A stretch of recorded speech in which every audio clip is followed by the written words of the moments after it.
예, 오늘의 모닝 브리핑 시작하겠습니다. 일단 미국의 어떤 관세, 철강 제품에 대한 관세, 여기에 또 트럼프가 중국을 비판하고 또 EU와 중국의 반발 움직임을 보이면서 이제 장 초반에 고전하는 그런 모습을 보였는데, 그 백악관 대변인이 트럼프와 시진핑이 주중에 대화하는 게 확정적이다, 그러니까 이런 발언을 하면서 지수가 살아나는 그런 모습을 보였습니다. 그리고 최근에 헤지펀드들이 글로벌 주식을 매수하고 있다라는 보도도 나왔거든요. 그래서 최근에 증시 수급이 좀 괜찮아지고 있구나라는 점을 다시 한번 확인을 했고, 한국 관련 지표는 좋았습니다. MSCI 한국 지수가 1.8% 넘게 올랐고, 야간 선물이 1.11% 올라서 만약에 오늘 우리 증시가 개장이 됐더라면 코스피는 한 30포인트 정도 플러스로 출발했을 가능성이 높다, 이렇게 볼 수 있겠죠.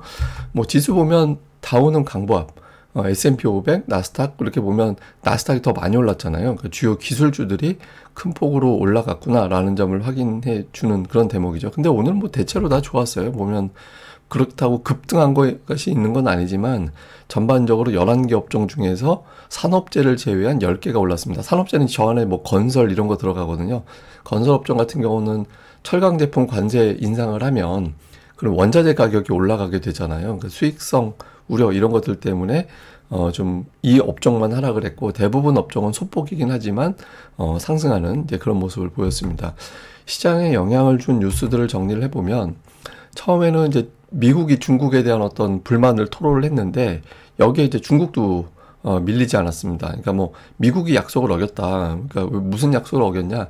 각종 기술 수출을 통제하고 있다, 계속해서. 그리고 유학생 비자 취소 같은 어떤 조치도 취하고 있는데 이거는 잘못된 거다, 그러니까 이런 어떤 메시지를 내놨고요. 또 유럽연합도 철강 제품 관세 부과했잖아요. 그러니까 이런 어떤 철강에 대해서는 문제가 있는 거다. 만약에 이것 때문에 협상이 결렬될 수도 있고, 협상이 결렬이 된다라면 대응할 방안을 준비하고 있다. 이제 협상이 잘 되나 보다, 이런 기대를 갖고 있던 투자자들에게는 좀 부담이 되는 이제 그런 뉴스가 됐죠. 그래서 이런 뉴스 나올 때까지만 해도 시장이 좀 부진한 그런 모습을 보였는데, 그 백악관 대변인이 갑자기 CNBC에 인터뷰를 하면서 분위기가 바뀌었습니다.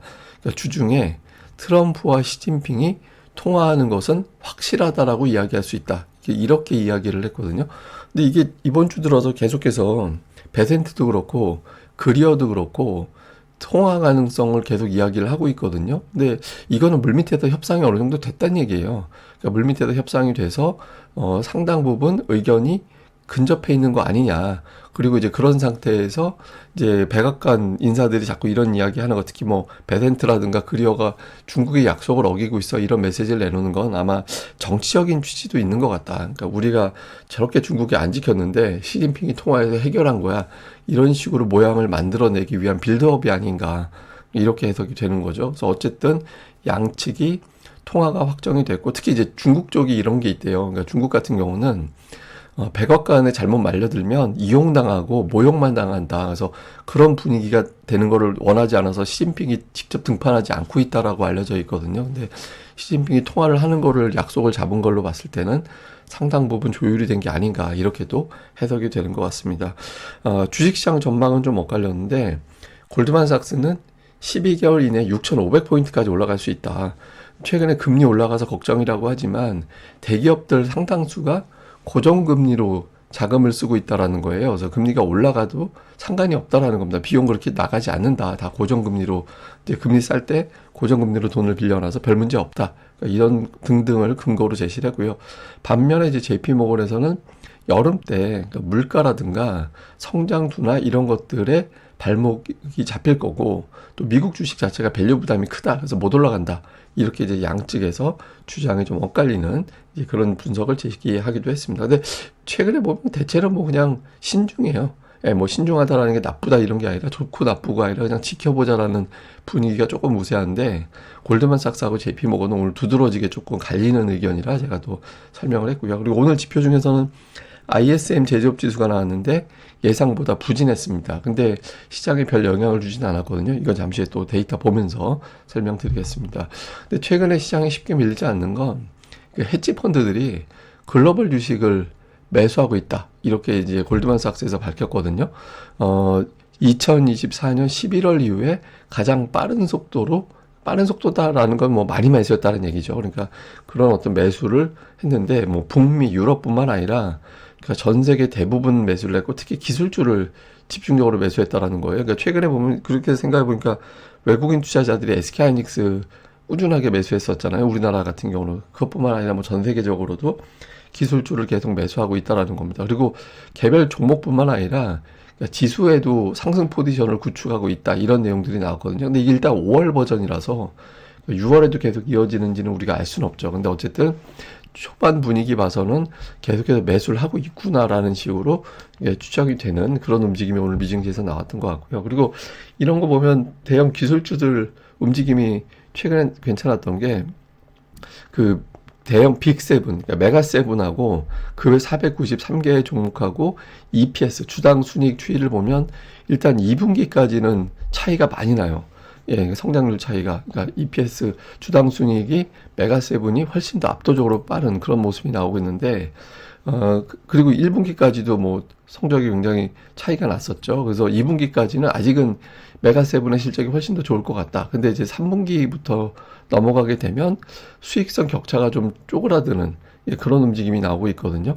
그래서 이게 이제 이후에 메가세븐이 계속 갈 거냐, 다시 이제 중소형주 쪽으로 그 외 종목군으로 순환이 돌 거냐, 여기에 대한 어떤 관심도 필요해 보이거든요. 근데 일단은 적어도 2분기까지는 메가세븐이 나머지 종목들보다 실적이 훨씬 더 성장률이 좋기 때문에 이 종목에 집중을 한 것 같고, 그렇다 보니까 애플을 제외한 나머지 종목군들이 지난달에 지수보다 훨씬 더 높은 수익률, 지수가 지난달에 한 6% 정도 올랐잖아요. 그러니까 지수보다 훨씬 더 높은 수익률을 기록을 하는 그런 근거가 됐던 것 같습니다. 근데 이게 뭐 액면 그대로 실적 때문에 올라간 거냐 그렇게 보기에는 좀 애매한 것 같아요. 왜냐면 테슬라가 저기 들어가 있잖아요.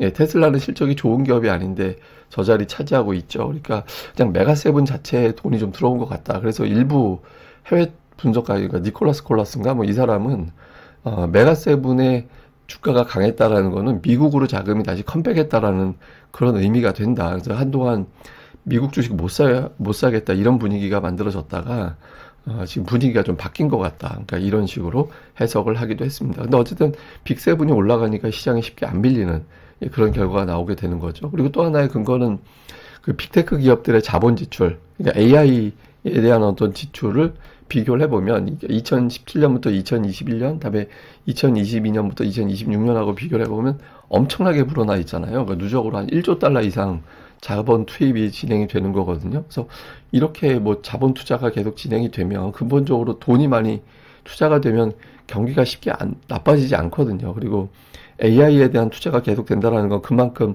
성장에 대한 기대치가 있다라는 거라서 그러니까 미증시가 근본적으로 쉽게 밀리지는 않을 것 같다. 이런 식으로 또 해석을 하는 것 같습니다. 뭐 주요 종목으로는 테슬라하고 알파벳만 좀 하락했고 나머지 빅세븐 종목은 다 올라가는 그런 모습을 보였고요. 그리고 특징으로는 이제 아무래도 철강 제품에 대한 관세 부과하니까 미국의 철강주들은 수익성, 그러니까 상대적으로 가격 경쟁력이 생기죠. 그래서 주가가 이제 강세를 보였고, 그다음에 에너지주들 강했고, 그다음에 이제 반도체주들이 은근히 올랐어요. 뭐 AMD라든가 아니면은 뭐 마이크로 테크놀로지라든가 마이크로칩 테크, 램, 이 아래 보면 뭐 램 리서치, 슈퍼 마이크로 뭐 이런 등등의 종목들이 들어가 있거든요. 그래서 AI에 대한 어떤 투자 기대감 이런 것들이 또 반도체 실적을 견인할 것 같아. 이런 식의 어떤 분석이 나오면서 반도체주들이 전체적으로 또 강세를 보이는 그런 이유로 작동을 했습니다. 그리고 오늘 제조업 지수가 예상치보다 낮게 나왔거든요. 49.5가 예상이었는데 48.5가 나왔어요. 그래서 왜 이렇게 부진했지라고 세부 항목을 보니까 수입이 뚝 떨어졌어요. 예, 수입이 이제 7.2%포인트나 7.2%포인트나 떨어졌고, 또 이제 재고도 좀 줄어드는 그런 모습을 보였거든요. 그래서 이거 했는데 나머지 플러스 난 항목이 더 많았어요. 전체적으로는 신규 주문이 또 늘어났잖아요. 이런 게 나왔고, 수입이 유난하게 떨어졌는데 이 수입 감소가 2009년 이후에 가장 낮은, 이게 40 밑으로 떨어진 거는 2009년도 이후에 없었거든요. 그래서 코로나 때도 그 정도로 떨어지진 않았었는데, 이게 이제 뚝 떨어지는 그런 모습이 나오다 보니까 투자들 입장에서는, 이게 수입이 감소한 건 관세 영향과 그 전달에 미리 당겨서 수입한 거 영향이 있어서 이거 ISM 제조업 지수는 일시적인 것 같다. 그리고 플러스난 항목이 더 많아서 이것 때문에 시장이 빠질 정도는 아닌 것 같다. 이게 이제 해석이 된 것 같습니다. 이게 사실 우리나라 코스피 지수 수출 지표하고 비슷하게 가는 데이터거든요. 근데 신규 주문이 플러스가 나서 우리 증시에도 그렇게 나쁘게 영향을 주는 사항은 아니었던 것 같습니다. 근데 이게 미증시는 워낙 강하게 올라가서 35일 동안 18% 넘게 올라가면 그 다음 주는 좀 쉬는, 좀 눈치 보는 그런 데이터들이 있거든요. 근데 뭐 또 하나 이제 한 달 전체로 보면 5월에 5% 이상 올라간 경우에, 그러니까 6월에는 또 플러스 나는 비율이 높긴 했어요. 그래서 일단 5월에 한번 세게 올라가고 나면 그 다음에도 결과적으로 보면 어떻게든 더 결과적으로 보면 플러스 나더라. 그래서 시장을 그렇게 부정적으로 볼 필요는 없다. 5월에 그렇게 강한 매수세를 받기 때문에 단기 조정이 나와도 결국에는 올라가지 않을까, 이런 기대감도 계속해서 시장에는 있는 것 같습니다. 뭐 한국 관련 지표는 오늘 플러스가 났습니다. 그러니까 1.8% 올라갔는데 우리나라 휴장일 때 작년부터 보면 이제 지수가 플러스 나는 비율이 좀 높긴 하죠. 그래서 어쨌든 이번에도 이 징크스가 나왔는데 오늘 밤에 미증시가 좀 버텨주면 우리는 이제 대선 불확실성까지 제거가 되면서 시장이 올라갈 가능성이 있죠. 그래서 이 부분도 뭐 긍정적인 요인, 이렇게 봐야겠습니다.